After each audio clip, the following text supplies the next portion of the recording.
pouvoir être ensemble et de discuter, de connaître des personnes qui peut-être vous n'avez pas eu l'occasion de discuter comme vous le faites aujourd'hui, là.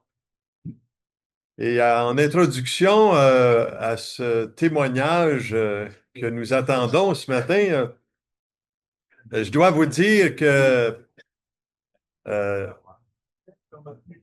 Dieu est vraiment bon et c'est surprenant ce que Dieu peut faire dans nos vies quand on le laisse agir.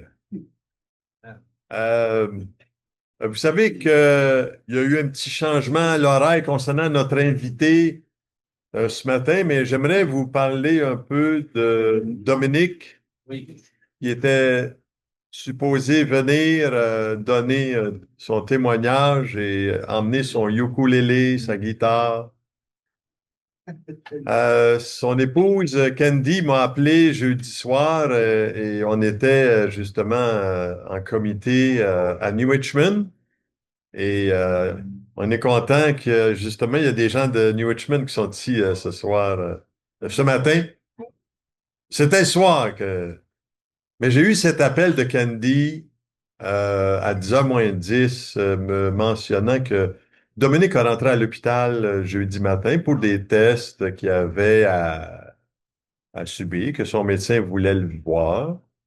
Et son médecin, après un taco, a dit, non, non, toi, tu sors pas d'ici. Et ils l'ont gardé.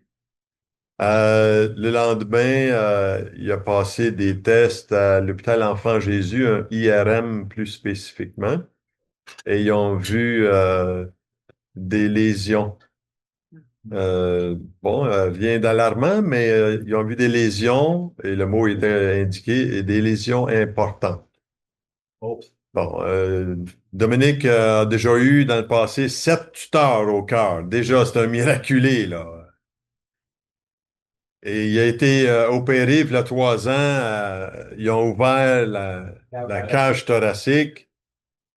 Tout a bien été. Il était sur pied, puis mais bon, ça a quand même son lot d'inquiétude quand on vit ces situations-là. Puis je crois que c'est bien sûr qu'on puisse le garder dans un temps de prière aujourd'hui. Et puis remercier Dieu pour Dominique et Candy. Candy me mentionnait que Dominique avait trouvé difficile de ne pas venir vous voir. Et il vous salue toutes les deux, gens de la région d'Amqui, de la Matapédia. Et drôle de façon de pouvoir planifier un déjeuner de l'espoir quand ton invité est cancellé, là, et tout ça, c'est ça le jeudi soir. Et quand on s'est en revenu, quand je me suis en revenu sur la route, j'ai dit, Seigneur, toi, tu as un plan que moi, je ne connais pas. Je ne sais pas c'est quoi ton plan. Mais on a planifié un déjeuner ici, là, tu sais, puis on ne pouvait pas canceller ce déjeuner-là. J'ai dit, Dieu, tu vas pourvoir à quelqu'un qui va venir. C'est que je partage ça à Sylvie en lui téléphonant sur la route et rendu au vent. J'ai dormi comme un bon, là, même si j'ai pas dormi longtemps cette nuit-là. Mais j'ai très, très bien dormi. Dieu est en contrôle de tout ça. Puis le vendredi matin, on s'est référé, il se dit, regarde, oui, je pense que j'ai à cœur d'une telle personne. Fait que j'appelle la personne, ça répond pas. Ça fait que, bon, on va attendre, on va déjeuner. On va déjeuner. Puis on va remettre ça entre les mains de Dieu. Fait on se met à déjeuner, puis je prends ma première bouchée, puis le téléphone sonne. Bon, bon. Alors, on a prié que Dieu pourvoie ben oui, téléphone sonne. Et là, il y a un certain ami de 40 ans, hein, Denis, je voulais t'informer que pour ma santé, comment ça allait, puis comment est-ce que Dieu est bon, et il a fait des merveilles dans ma vie, il est merveilleux, puis ouais, good, merci pour ton appel, j'apprécie beaucoup ton appel, c'est très, très, très, très apprécié que tu penses à moi, que tu m'informes de ta santé, puis Ça fait quand même plusieurs années qu'on se suit, là, ici et là, moi et Jean et Bernice. Et ouais, ben, j'ai dit, je vais finir de déjeuner, puis je te rappelle. Je le rappelle, puis là, j'écoute son histoire, comment ce qui a passé chez le médecin, comment Dieu a pourvu à toute son histoire de médecin, les traitements qu'il a eus, et j'étais tellement enchanté que de voir la main de Dieu, puis toute la joie que Jean a à communiquer l'intervention de Dieu dans sa vie est tout à fait remarquable. Allez, je dis, toi là, ce matin, là, Jean, là, tu me bénis doublement. Ouais. Ah oui. Ah, ah, doublement. Ah, ben là, c'est quoi, là, tu sais, le double, là, tu sais, là, c'est... Ben, j'ai dit, regarde, j'ai dit, puis là, j'y donne ce que je viens de vous partager sur la situation du déjeuner de l'espoir, où est-ce qu'on a besoin d'un invité. Mais j'ai dit, sois bien à l'aise avec ça. Mais j'ai dit, t'as 1 heure pour y penser. Fait que là, on continue, puis on continue à discuter, puis tout en discutant, ben, j'ai dit, je vais te laisser réfléchir. J'ai dit, il te reste 55 minutes, là. Voilà. Et il m'a rappelé par la suite et j'ai demandé, j'ai dit, si tu pourrais partager cela à ton directeur général des affaires externes, là, il dit, ça serait important de pouvoir savoir l'opinion. Et Jean me dit, ah, il dit, toi, tu connais ça, toi, tu connais ça. Mais Dieu est bon. Jean m'a rappelé, même pas 55 minutes après, disant, sévère, mon frère. Sévère, mon frère.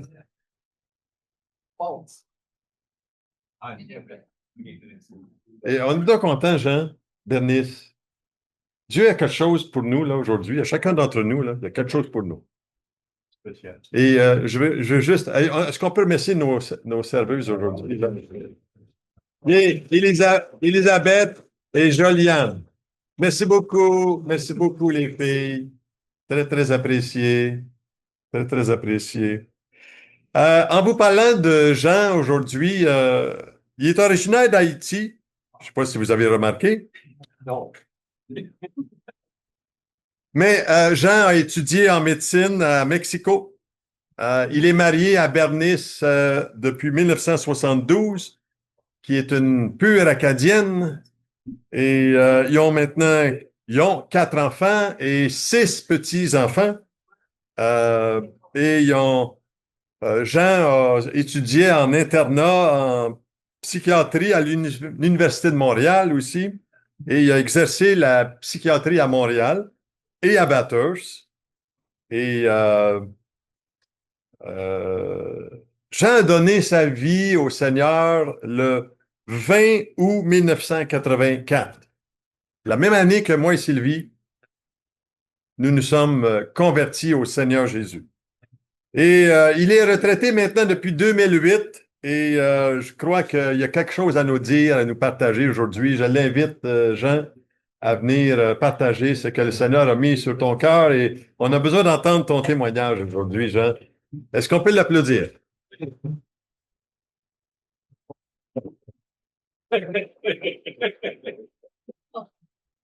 Oui, je l'entends bien. Moi, je n'en reviens pas. Tout ce que je peux vous dire, je n'en reviens pas. D'ailleurs, c'est la première fois que j'ai une opportunité, tu vois, de partager mon témoignage publiquement ou prêcher tout ça, mais tu vois, j'ai eu un temps pour me préparer, tout ça, mais là, j'ai pas eu le temps de me préparer. Faut prendre le plus au Jean. Oui. Oui. Voilà. Si vous faire. Oui, là. C'est tombé proche. Ouh. Donc, c'est ça, c'est la première fois que je n'ai pas eu le temps de me préparer. J'aime ça, me préparer. Tu vois? Oh, aujourd'hui, non. Mais je me suis remis entre les mains de Dieu. Amen. Aussi simple que ça. Et c'est quelque chose que le Seigneur m'a appris au fil des années. L'être humain, on a hérité de nos premiers parents là, qui nous ont lâchés dans le jardin d'Éden. Un des cadeaux qu'ils nous ont laissés, c'est l'orgueil. C'est terrible, l'orgueil. Alors, ceci dit, merci Denis d'avoir... Enfin, là, j'arrive ici, vous savez qui je suis déjà, parce que là, il a donné un petit peu les points biographiques de ma biographie, effectivement. Et une des choses que je retiens de ma biographie, c'est la façon, les personnes qu'il a mis sur ma route, alors que je n'étais même pas chrétien. J'étais très religieux quand j'étais jeune. Vous n'avez pas une idée. Premièrement, j'étais enfant de cœur. Servant de messe, hein, ça qu'on dit aussi. Est-ce pas fini? Je suis allé au séminaire, au grand séminaire pour devenir prêtre.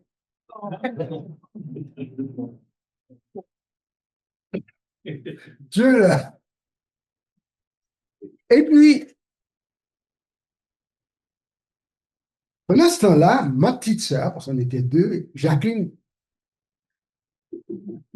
parce qu'elle porte le même prénom que ma sœur, qui est devenue mon évangéliste. Mais Jacqueline, à ce moment-là, en Haïti, la religion n'était pas religieuse pantoute. Alors, ça veut tout dire. Bon. Alors, finalement, nous avons quitté notre pays natal, Haïti, et avec l'idée de nous établir. On a déménagé à The Big City, New York City. Parce qu'à ce moment-là, c'était une vague. Haïti a subi une vague migratoire. Et parmi cette première vague, la plupart c'était des intellectuels. C'était, si tu veux, les élites du pays. Parmi lesquels, en passant, il y avait les Acadiens. Bon, je dis ça en passant. D'ailleurs, nos voisins en Haïti, à Pétionville, où on habitait, c'était les rois. Et il y a des Leblancs. Hein, des Leblancs, ça vous dit quelque chose, des Leblancs? C'est ça. Donc, il y a beaucoup d'Acadiens. Et ils sont arrivés en Haïti durant il y a eu 2 vagues de déportés acadiens. 2 vagues. Haïti, à ce moment-là, était une colonie française. C'est la France qui menait le show. Ouais. Alors, finalement, pourquoi les Acadiens? Ben, je ne savais pas, moi, là. Bon, enfin, c'est là que, quand je suis arrivé ici, que j'ai su qu'ils étaient des Acadiens. Moi, je trouve qu'ils sont en Haïti depuis deux siècles, des siècles, donc ils sont des Haïtiens. Voilà. Bon, leur pays d'origine, ça me disait rien du tout. Bon, OK. Alors, quand je suis arrivé, comme j'ai dit, on a été à New York, et puis après, 1 an après, je suis allé à Mexico pour étudier la médecine.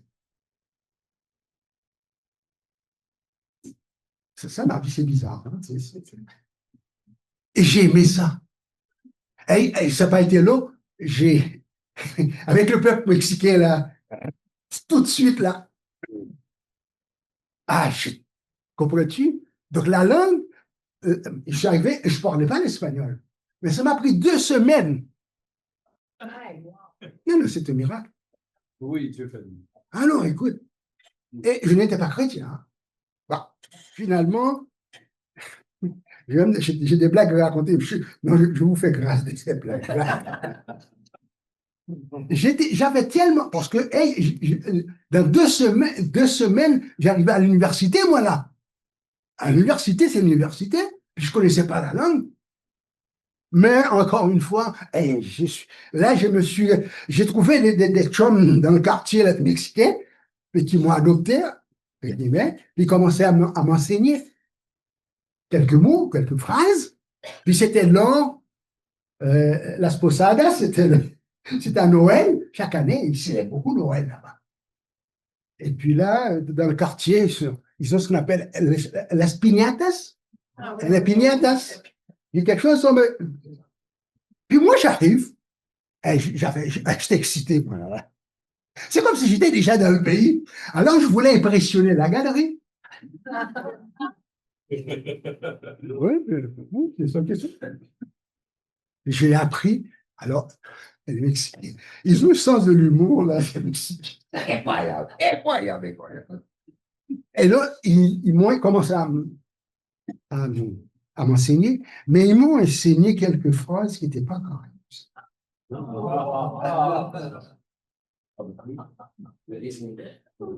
Alors moi, j'arrive chez eux, c'est une fête familiale, hein?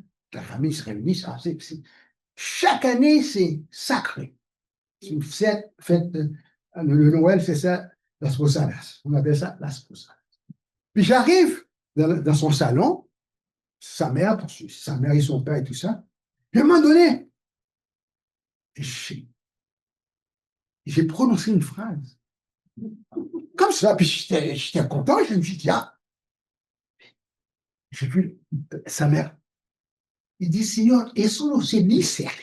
Il dit, monsieur, ça se dit pas, c'était des grossièretés. Mais moi, j'étais fier. En tout cas, je vous fais grâce de tout le reste. Alors, à Mexico, après à la fin de mes études à l'Université nationale autonome de Mexico, et on avait l'opportunité de faire notre année d'internat. Après 4 ans, tu pouvais faire, il y a une année d'internat, il faut le faire, ça, tu ne seras pas diplômé. Alors, tu pouvais le faire à Mexico ou même à l'étranger. Et moi, naturellement, moi qui aime beaucoup voyager, l'étranger, j'ai appliqué.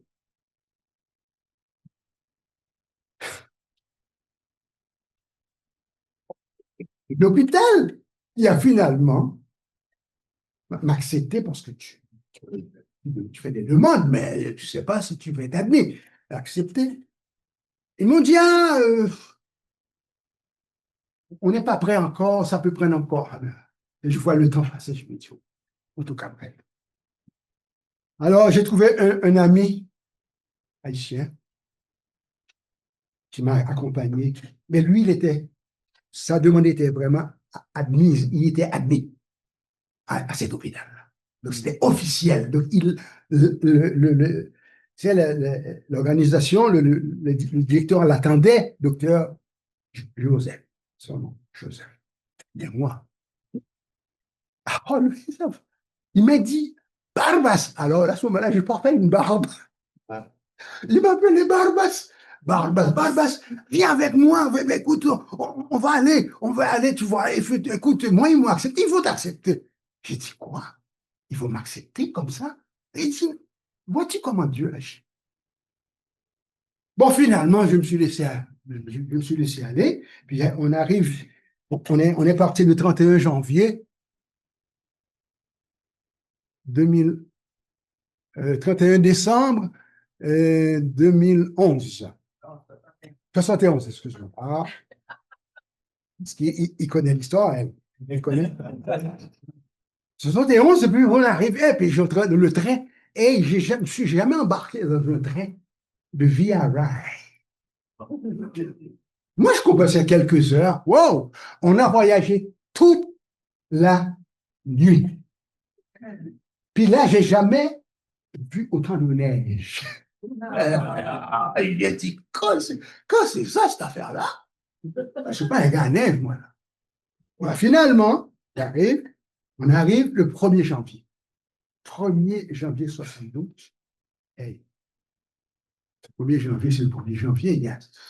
C'est désert, à part les personnes qui travaillent. Puis on arrive à l'hôpital. C'est l'hôpital qui était censé nous accueillir. Et puis, ils ont appelé le sous-directeur le 1er janvier. Ça ne se fait pas, ça. On va faire comme ça. Tu déranges. Tu n'étais même pas sûr qu'il était chez lui. Et puis là, il arrive. Puis il a dit, docteur Joseph, docteur Joseph. C'était une femme. Donc lui, il attendait docteur Joseph. Puis il a tout ça, les présentations, tout ça. Bon. Et à un moment donné, il m'a regardé. Il dit, vous êtes. J'ai dit, moi, c'est Jean Méhu. Oh, docteur Méhu, je crois que votre demande, on a reçu votre demande, mais l'administration ne s'est pas encore réunie pour officialiser. Mais de toute façon, il dit, écoute, restez ici, pareil.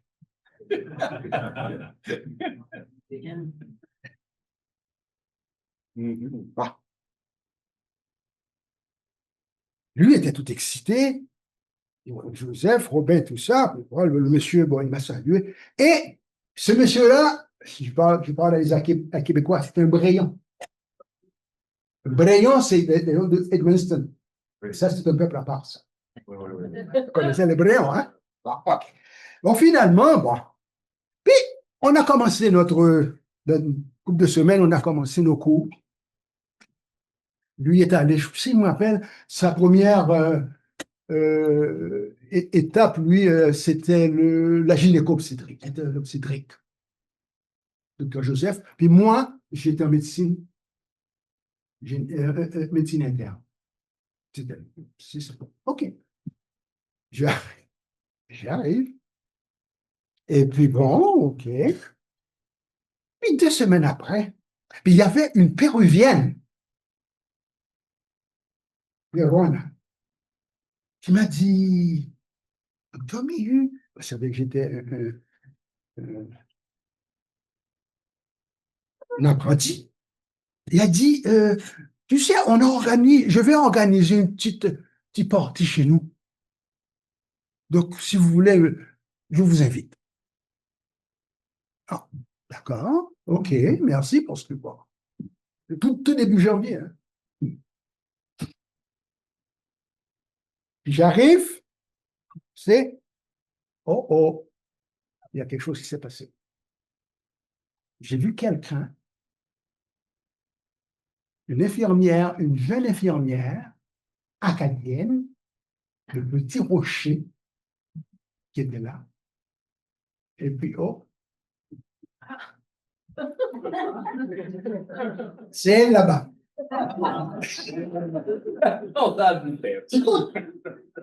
C'était pas ça mon but, moi, là. Mais c'est juste pour vous dire, OK? Dieu est souverain. Amen. Même si tu ne crois pas en lui, il est souverain pareil. Et quand il a ses projets, il les réalise coûte que coûte. Bon. Et ça, c'est le plus beau cadeau qu'il m'a fait, le Seigneur. Moi, je le juge. C'est cette madame qui est devenue la mère de nos 4 enfants. Et ceux-ci nous ont donné 2 petits-enfants. Ça fait 6 au tout. Alors, voilà. Et j'ai été accueilli par ça. Quand je vous dis, là, sa parenté, ça a cliqué tout de suite. C'est pas normal, ça. C'est pas naturel. Et une blague, finalement, donc, on a commencé à se fréquenter depuis ce soir-là, et on ne s'est pas lâché. Il y a quelque chose, il y a un... Bon, OK. J'arrive, et puis finalement, après 2 ou 3 semaines, on sortait ensemble, on travaillait au même endroit. C'était dans son département que je travaillais aussi. J'étais stagiaire. Il dit, bon, je vais t'inviter chez nous, Petit Rocher. Je vais te présenter mes parents. Bon, j'arrive. Puis moi, j'arrive, et je vois ses parents. Mais je me sentais bien, c'est drôle. Non, c'est pas normal, ça. Et puis, à un moment donné, au cours de la soirée, il y avait deux oncles, n'est-ce pas, de sa mère, de vieux oncles qui étaient là. Il y en avait un, c'est mon oncle Joseph. Ah, ça n'est tout un, ça, un autre Joseph. Mon oncle Joseph, et puis moi, j'arrive, et puis quand à un moment donné, au cours de la soirée, j'avais soif. Écoute, j'ouvre le frigo, j'ai entendu, et il n'est pas chalé. Il n'est pas chalé. Il n'est pas chalé. C'est pas normal, ça. Voyons donc. C'est juste pour vous dire, mes amis, Dieu est vivant.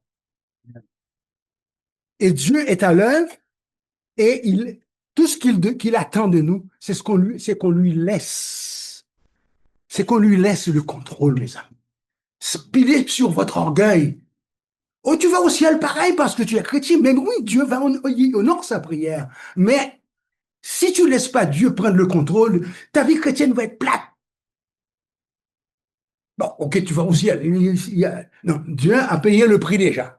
Mais c'est juste pour vous dire, laissez Dieu. C'est chose qu'il m'a appris. Et pour finir, mon nom Joseph et tout ça, puis, voilà, on s'est mariés quelques mois, au mois d'août, tu vois, le 12 août. On a commencé en janvier. Donc, au mois d'août, on s'est mariés. Et puis finalement, au mois de décembre, après un an, je devais retourner à Mexico. Ah oui, parce que c'était le contrat.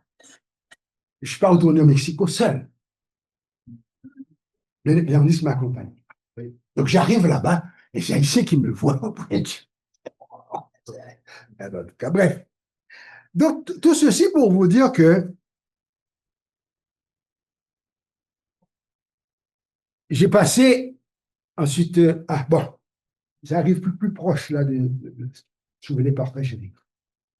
Mais tout cela, pendant ce temps-là, ma sœur qui était aux États-Unis, elle n'a pas cessé de me téléphoner, de m'écrire, de m'évangéliser. J'ai dit, wow, toi qui m'évangélises, tu sais, toi, tu connais je suis ton frère aîné, tu sais.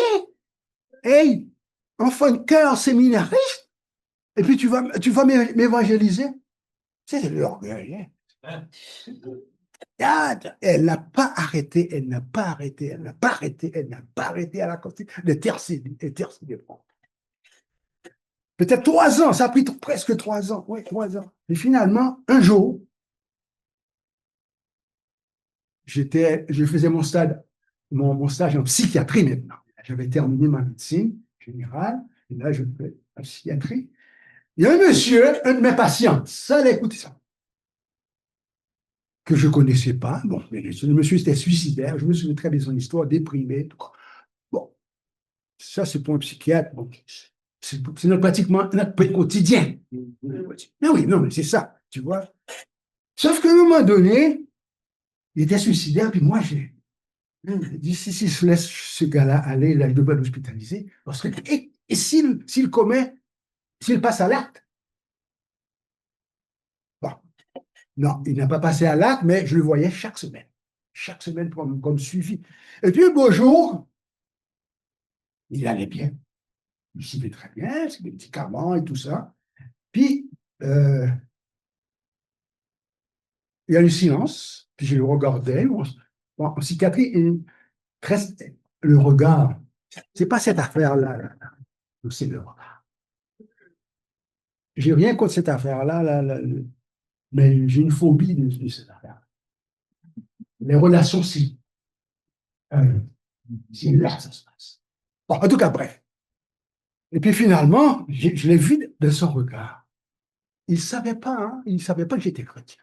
J'avais parlé de moi. Donc, je n'étais pas chrétien de toute façon. Mais j'ai vu qu'à un moment donné, il m'a regardé. J'ai jamais vu un regard. J'ai jamais vu un regard humain aussi profond. Et ça n'avait rien à voir avec les émotions, là. De toute façon, c'est pas ça, je n'étais pas un homosexuel, il n'était pas non plus. Donc, ça n'a rien à voir, là. On n'est pas du tout dans ces. Non, non, mais c'était important de souligner ça. Mais ce regard, tu me lâchais pas. Et qu'est-ce que j'ai pu voir? Et moi, j'étais en analyse personnelle. Je m'analysais, il y a quelqu'un, j'étais sur le divan, puis il y a quelqu'un qui m'a. Ah oui, oui, moi j'allais creux, moi, là. Ah oui, ça allait creux. Puis à un moment donné, qu'est-ce que je vois dans celui-là? J'ai jamais vu un amour, A-M-O-R, avec un A majuscule. C'est pas un regard humain. Je le savais parce que j'étais en analyse, donc moi, j'analyse tout, et tout est analysable. Il me disait, mais moi-même, je me suis dit, mais c'est qui cette personne-là qui me regarde comme ça, à travers les yeux de mon patient? Parce que je savais que ce n'était pas mon patient. Et puis, j'ai eu tout de suite, et si c'était Jésus qui te disait qu'il t'aime comme ça? Moi, j'ai failli répondre. Ah, puis le monsieur sans savoir, il dit, bon, donc tu vois, mais oui, merci beaucoup pour vos services. Il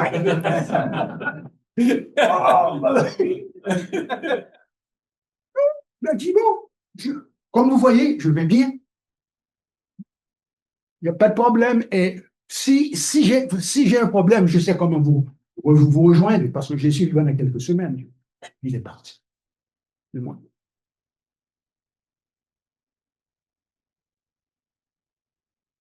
Puis moi, j'étais en analyse. Je m'analysais. Quoi, c'est ça, cette affaire?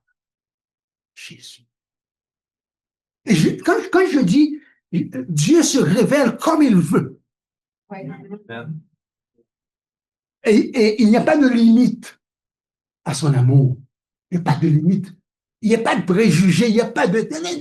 La religion même. Dieu m'a dit à travers les regards de mon patient qu'il m'aimait comme je ne peux pas imaginer. Deuxièmement, je suis allé au Nouveau-Brunswick, puis je suis à la Bathurst. Cette fois-ci, c'est un chrétien, un patient chrétien qui est venu me voir. Moi, je ne connaissais pas le monsieur, mais il avait entendu parler de moi. Puis finalement, lui m'a témoigné. Il m'a témoigné comme, parce qu'il a beaucoup eu de misère dans sa vie. Alors, on n'a pas idée, un dossier là, pose comme ça. La souffrance que ce monsieur-là a endurée de sa vie. En tout cas, bref. Mais, à ma grande surprise, et puis moi j'écoutais, parce que ça c'est une chose qu'on nous a appris. Détoué, puis écoute. Détoué, puis écoute, puis regarde. Et puis, à mon grand étonnement, pour la première fois, j'ai cru. J'ai cru à son témoignage. Et je pense que lui, il s'en est rendu compte aussi, parce qu'au début, il n'était pas. Tu ne vas pas parler de ces choses-là. Les psychiatres, ou un genre. Ah, non, non, non, non. Il a vu à quel point que son témoignage m'avait touché. Et là, il a mis le paquet. Il a mis le paquet, moi, de quelque chose. Le paquet. Il a mis le paquet. Ah, il a mis le paquet. Et puis, bon, ça a été très long, mais je prends des notes. Comme ça, on prend des notes. Et puis, bon, dis donc, docteur, bon, merci, docteur Méhu, et tout ça. J'ai dit non, je vais vous revoir. Ah, voilà. Et puis, OK. Et puis, finalement, quand je l'ai revu, parce que je me suis dit, ce gars-là, si c'est une blague qu'il me faisait avec cet affaire de Jésus.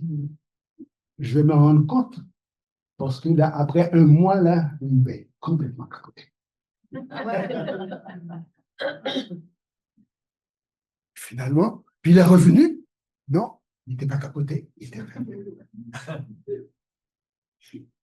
et puis, à leur grand étonnement, la je savais qu'il allait bien et que je n'avais plus à le revoir. J'ai dit, Monsieur Chose, écoute ça. À quelle assemblée allez-vous? À quelle assemblée? Puis lui, il ne revenait pas. Il ne revenait pas. Mais il a vu. Il a vu sous la première fois un psychiatre. Ça, c'est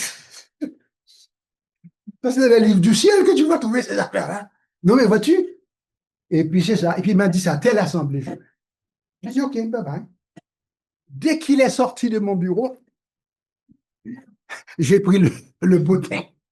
Puis j'ai mis l'adresse, le numéro de téléphone. C'était une assemblée pentecôtiste. Tu vois? Et puis, c'est ça. Et puis le dimanche, je suis l'une des premières personnes qui est venue à l'église. Et lui, il ne savait pas. Et il était allé quelque part, puis quand il a su que j'étais à l'église, il est venu. J'imagine pas. Donc, mes amis, merci pour votre patience. Ça aurait pu être plus long, mais là on va me mettre à la pensée. Si j'abuse, n'est-ce pas, de la patience des gens. Non, mais c'est juste pour vous. Ce qui est arrivé aujourd'hui, là, ça a confirmé, mon frère, que Dieu a l'œuvre. L'œuvre, Dieu a des projets. Donc, ouvrons-nous les yeux, ouvrons nos oreilles, et puis pilons sur notre orgueil. On ne peut rien faire de nous-mêmes. Rien, absolument rien. Tu vas faire des messes, oui. Non, mais vous dites, on est limité. Notre chair nous limite. Mais Dieu habite en nous. Et c'est le résident, comment il s'appelle le résident? Le Saint-Esprit, hein? Le résident. Mais le résident dit non, moi je ne veux pas seulement être ton résident. Ajoute un P, n'est-ce pas, à mon nom. Ajoute un P. Qu'est-ce que ça fait? Un président. Comment vas-tu traiter un président? Mais des fois, on ne sait pas. On le traite pas, on Saint-Esprit. Oh! Jésus lui-même, le créateur du monde, ne pouvait pas exercer son ministère messianique. Hey, le Fils de Dieu, le créateur de l'univers. Mais pour nous sauver, mes amis, il a dû devenir un homme. Mais il ne pouvait pas exercer son ministère messianique sans être rempli tous les jours du Saint-Esprit. Amen. Voilà la clé. Et on peut dire maintenant qu'avec le Saint-Esprit aux commandes, et ça, notre chair, et surtout le diable, le diable ne veut pas. Sur ça, le Saint-Esprit, il capote. Il fait, Saint-Esprit, non, mais, non. Je prie pour que vous priez Dieu, du Seigneur, à partir d'aujourd'hui. Je te demande au Saint-Esprit de prendre le contrôle de ma vie chrétienne. Parce que moi-même, jamais je ne peux pas vivre la vie de Christ. Mais toi, tu vis la vie. Donc c'est lui qui va vivre la vie de Christ en nous, si on le laisse faire. Alors que le Seigneur vous bénisse abondamment. Et pour moi, c'était encore une fois une confirmation de le fait que je sois ici. Pasteur Denis, je n'en reviens pas. Mais c'est sous des signes que le Seigneur nous donne. Amen. Merci beaucoup. Merci beaucoup.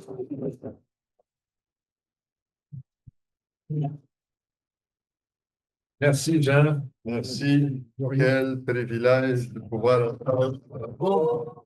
Ça, quoi, ça? Tu vois les films. Mais c'est vrai, tu l'as attrapé. Merveilleux. Moi, je suis pas un gars de technologie, je trouve.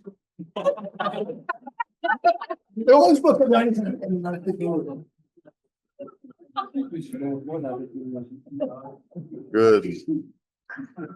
Good. Excusez la technique, là.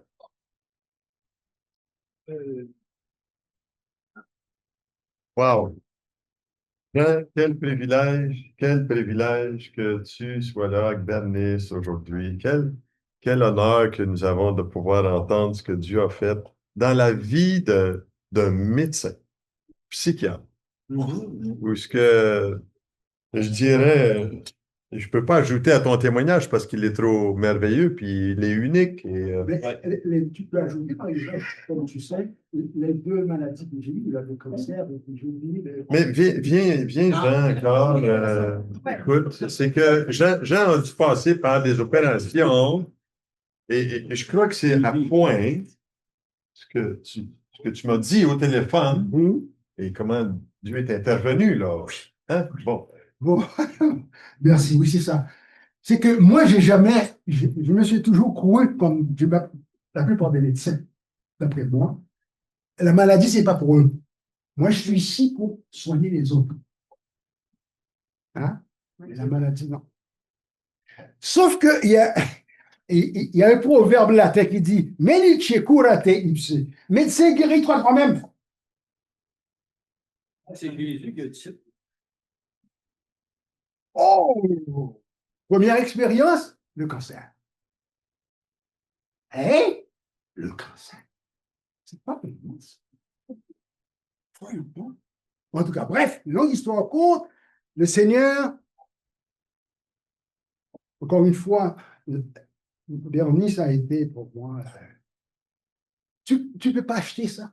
Mais non, tu ne peux pas acheter les cadeaux que Dieu te donne. Et tout ce que Dieu nous donne, c'est des cadeaux qu'on ne mérite pas. Et tu sais, et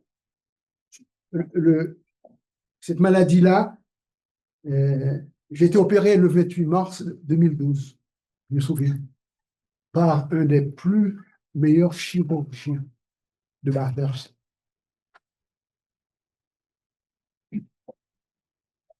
Ce gars-là. D'ailleurs, moi, quand j'ai appris à le connaître, premièrement, il a fait un suivi avec moi. C'est pas normal. Un chirurgien ne fait pas de suivi avec moi. C'est vrai. C'est pas ça, non. Est-ce qu'on se comprend? Ce qu'on voit, tu l'as. Bon, on a suivi. Mais ça, c'est pas normal. J'ai senti une grâce. On est devenus pratiquement amis. En l'espace de peu de temps, il me suivait régulièrement. Et ce monsieur, malheureusement, un jour, il est tombé malade lui aussi. Après qu'il m'ait opéré, tout ça, puis il est mort. Mais pendant ma maladie, mon traitement, la présence, j'ai jamais expérimenté la présence de Jésus comme ça. Même après toutes ces années de vie chrétienne. Et c'est dans les épreuves, mes amis. Quand il dit, il fait concourir toutes choses pour le bien, même, et c'est surtout dans les épreuves. Jésus ne nous envoie pas, moi, Jacqueline, tu n'enverras pas d'épreuves sur ton petit garçon, mais il permet les épreuves parce qu'il est souverain, mais c'est une opportunité parce que notre chair capable que d'en être à l'épreuve. Bon. Alors, pendant ce temps-là, je me souviens, même le corps médical, les infirmières qu'il a choisi pour me soigner, c'est incroyable. C'est incroyable. Ça a été une bénédiction. Alors, j'étais malade, là. Et ça fait déjà 13 ans. Donc, j'ai eu mon exéate, ça fait longtemps. L'exéate, ça veut dire que congé. T'es congé, ça fait 13 ans. Et, c'était pas fini. La deuxième, c'est que c'était le 5 décembre dernier, l'année dernière. J'étais chez nous, avec Bernice. À un moment donné, je commençais à sentir une douleur. Ah, mais moi, j'ai dit, bah, ah, mais ça, c'est mon estomac, je connais ça. Ben là, écoute, c'est ulcère, quelque chose comme ça. Il n'y a pas d'urgence, là. Oh, oh. Et donc, j'étais me coucher. Et je me suis réveillé avec la même douleur. Je me dis, ça, c'est pas normal. Puis quand j'ai été à l'hôpital, le lendemain, on était à l'hôpital, une infirmière, je me souviens d'elle très bien parce qu'elle a travaillé, elle avait pas de sa retraite ici aussi. Elle a dit, docteur Meillet, si vous me permettez, je vais prendre un électron. Un électron? Oui, oui, ok, vas-y. Quand elle a vu l'électron, elle a dit, bon, je vais demander au médecin de venir vous parler. Elle dit, ça y est, petit Jean. Voilà. Il y a quelque chose qui va pas. Et puis, effectivement, le médecin a vu. Et Dieu, dans sa grâce, c'est pas normal, c'est pas normal. Il a mis et ça, c'était urgence à Saint-Jean, Saint John Hospital, dans un avion. Oh non.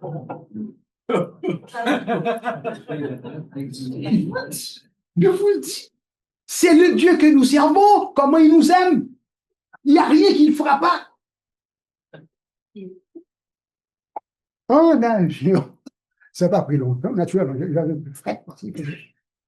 J'aime pas le fret. Finalement, le médecin qui m'a vu, le médecin chinois, le docteur Fong, je me souviens très bien, il a dit, bon, la préparation et tout ça, il a dit, oh, on n'a pas besoin d'aller passer le cathéter ici. C'est une différence. Oui. Moi, j'aime mieux qu'il. Tout, mais pas ça. Non, mais écoute, c'est normal. Puis il a vu, il a pris un petit stand et le stand. Et pour finir, mais j'avais encore les arythmies. Maintenant, mon cœur battait irrégulièrement. Et ça, c'est le problème parce que si c'est pas réglé, ça peut causer un caillot de sang passer par les pieds.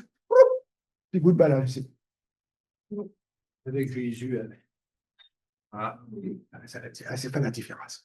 Alors, c'est ça. Donc, finalement, ils ont consulté, ils m'ont envoyé ici à Bathurst, et puis après, le docteur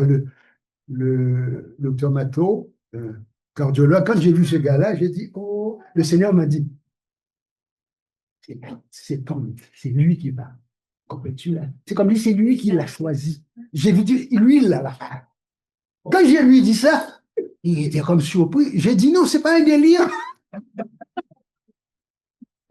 Le psychiatre, il est délirant, il commence à capoter là. Non. J'ai dit non, c'est pas un délire, c'est une conviction. Conviction profonde.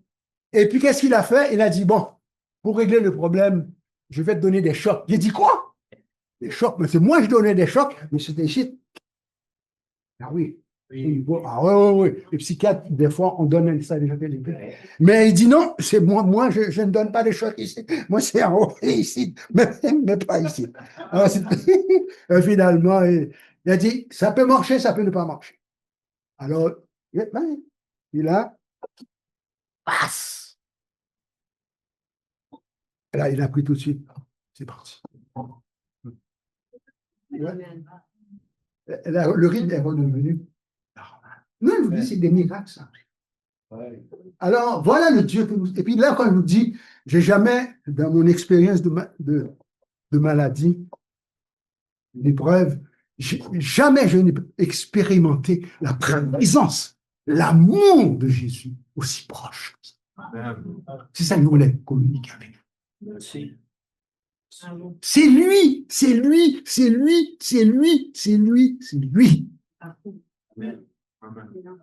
Et il dit, je connais les projets que j'ai pour vous, dit le Seigneur. Je vous parle aujourd'hui. Je connais les projets que j'ai formés pour vous, dit l'Éternel. Projet de paix.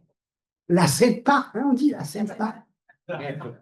Projet de paix et non de malheur, afin de vous donner un avenir et de l'espérance. Dieu vous bénisse.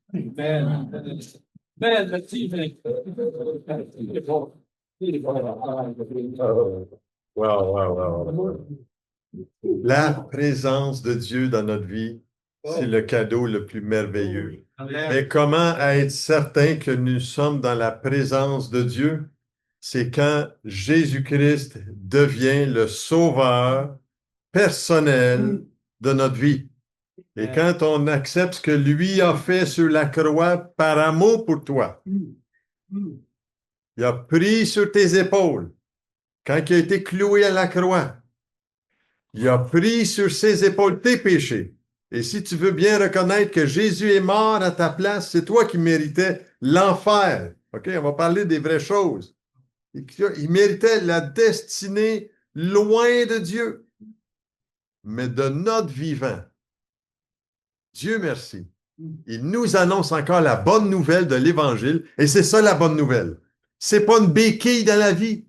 C'est un surplus de puissance, appelle-les comme tu veux, d'énergie. Tu sais, quand je me promène dans le bois, on bénéficie de la nature dans laquelle nous sommes, les couleurs, la senteur, l'eau, le vent, et quel ressourcement que ça nous donne. Mais c'est Dieu qui a fait ces choses-là. Que tu le reconnaisses ou pas, ça ne change rien à ce que Dieu a fait, lui. Mais quand on reconnaît le sacrifice que Jésus est venu faire sur la croix pour nous sauver, pour que notre esprit soit libéré du joug, du pouvoir du péché, qui nous tient captifs, isolés, seuls. Je veux juste vous dire, maintenant, nous ne sommes plus seuls parce que Jésus vit. J'ai dit, oui, Seigneur, viens dans ma vie, viens y résider. Et je pourrais tellement, Jean, je passerai l'après-midi pour vous dire comment la présence de Dieu, c'est pas seulement un sentiment, c'est une conviction de quand Dieu t'habite. Quand Sylvie a été à l'hôpital sous l'opération pendant des heures, il fallait que je reste dans la présence de Dieu plutôt que de rester anxieux ou terrifié ou qu'est-ce qui va m'arriver. Non, la présence de Dieu est un bienfait extraordinaire, mais ça prend le Seigneur le premier dans notre vie. Amen. Et lui met la lumière dans notre esprit pour que nous puissions comprendre les épreuves. Les épreuves. Wow, j'aurais tant à dire. Mais quand on passe par l'épreuve et qu'on se confie en Jésus, l'épreuve devient comme un moyen que Dieu utilise pour nous approcher de lui. Et Dieu veut que vous vous approchiez de lui dans l'épreuve. Il n'y a pas une épreuve que j'ai vécue. Ça fait quand même, Jean, 41 ans que j'ai donné ma vie à Jésus. Il n'y a pas eu une épreuve que nous avons vécue. Et ceux qui nous connaissent, on en a passé quelques-unes. Il n'y en a pas eu une que Dieu n'a pas parlé. Parce qu'il fallait juste que je dise, Seigneur, je n'ai pas la capacité. Je ne suis pas capable. Mais toi, Seigneur. Et tout est possible à celui qui croit. J'aimerais que, pour terminer ici, prier pour ce que nous avons reçu aujourd'hui. Et j'aimerais aussi prier pour Dominique, pour sa santé, sa vie, et sa femme aussi. Vous êtes là avec moi? Est-ce qu'on peut se lever, juste un petit peu se lever là, et on va se rasseoir quelques instants pour les tirages qu'il y aura par la suite. Seigneur, nous voulons te dire merci aujourd'hui pour ce que nous avons entendu. Aide-nous à avoir, Seigneur, cette attention, cette oreille réceptive, un cœur disposé à Seigneur, accepter ton amour dans notre vie. Le plus beau et le plus grand des cadeaux, c'est toi, Seigneur. Et nous voulons être reconnaissants de ton amour sur la croix, du sacrifice de la croix, pour que nos péchés soient effacés.